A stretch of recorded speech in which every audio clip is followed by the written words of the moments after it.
Nate Nelson with GGR TV here at Baltimore Comic-Con 2010.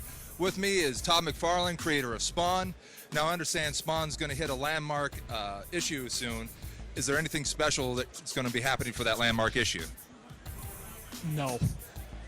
Well, yeah, actually, obviously 200 is literally a historic number. I think it might only be the second independent comic book to get that high. Cerebus being the first one by Dave Sim. So we're in rarefied sort of territory here with getting to that point. So it just means you've been around for a long time. We're going to do some of the same things that most people do at big anniversaries, make it a double-sized issue. So it'll be about 40 pages long instead of your traditional 20-page story. And then I've got the return of a villain that hasn't been seen for a long time, sort of a surprise reveal into it. At the end of it, going to be a slight transition into sort of the new artist that's coming on, starting with issue 201, who's already got 5 issues in the can for me, so he's like a half a year ahead. So I'll actually then be able to start shipping Spawn out every 3 weeks for a while, just to pick up on the schedule a little bit. Working on a bunch of different covers. I got guys like Silvestri and David Finch and Jim Lee, Rob Liefeld, Greg Capullo, myself.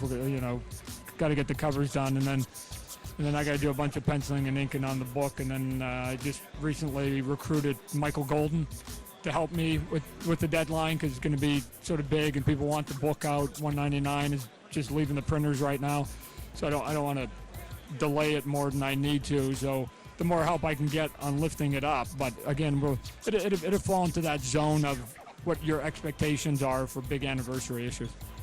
Very cool. Now, I have to ask, any news on the next Spawn movie?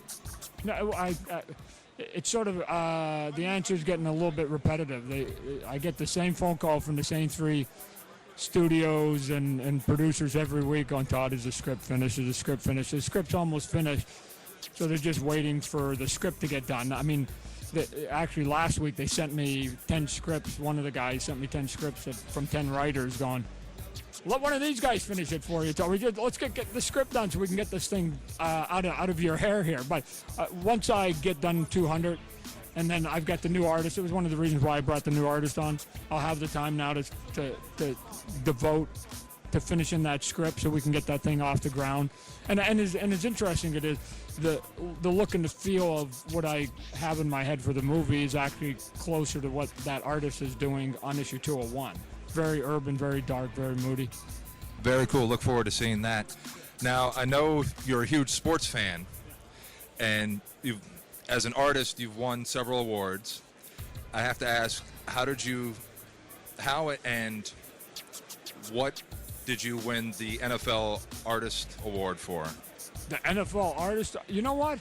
I don't know. Maybe it was for the promotion we did here for Baltimore for the Ravens. I think the way that it worked was the Ravens give out a program book at every game, and what they wanted to do was put out a new cover with a different player on each one for each game. So they have the 8 games or 9 games, I don't remember, with the exhibition, and then they gave us a list of the players they wanted to do at that time, and then we just came up with some cool sort of very melodramatic artwork, not superhero. I don't think that ever worked when you sort of try to convert it into your sort of language of superhero. But if you're going to do Ed Reed, then he should look sort of cool, like got an interception, he's sort of busting down there. And instead of taking a photograph, which you see in a lot of programs, Greg Capullo and I did pencil and ink, and then we colored it up, and I guess it went over pretty big. So some of our viewers very well may have some Todd McFarlane artwork and not realize it. As some of the football fans that went to the games a few years ago, yep. Very cool. Now, I know Spawn has been in several different games, the Soul Calibur series, and I understand you've done some, at least, concept art for a game, or in the process of doing concept art for a game, Lord of Vermilion.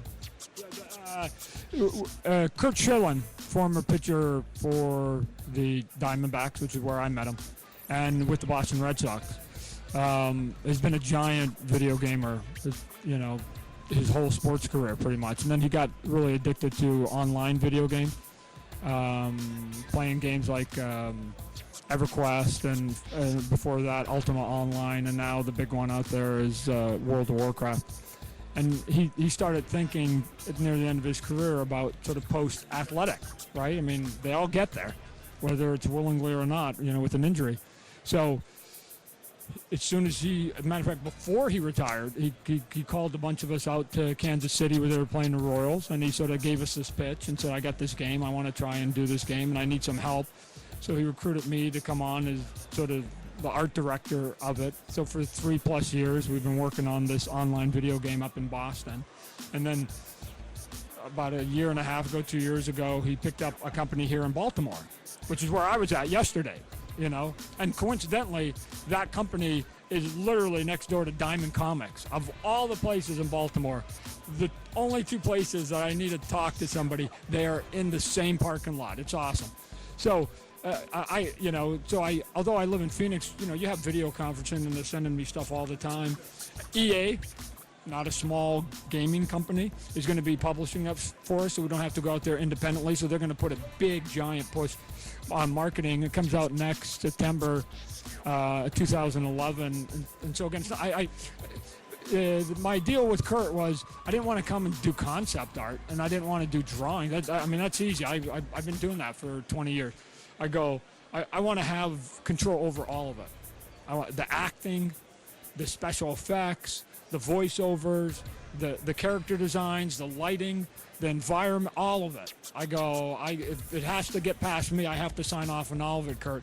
You give me that authority, then I'll come on it. And silly him said yes, and so I come there. I mean, not that I'm dictating all of that, but I get to have, my input in it. And when they do it good, I go, I'll keep doing more of this. And there's places where we can improve. I go, let's talk about how I think we can improve this. And so that's basically what we did yesterday for 12 hours.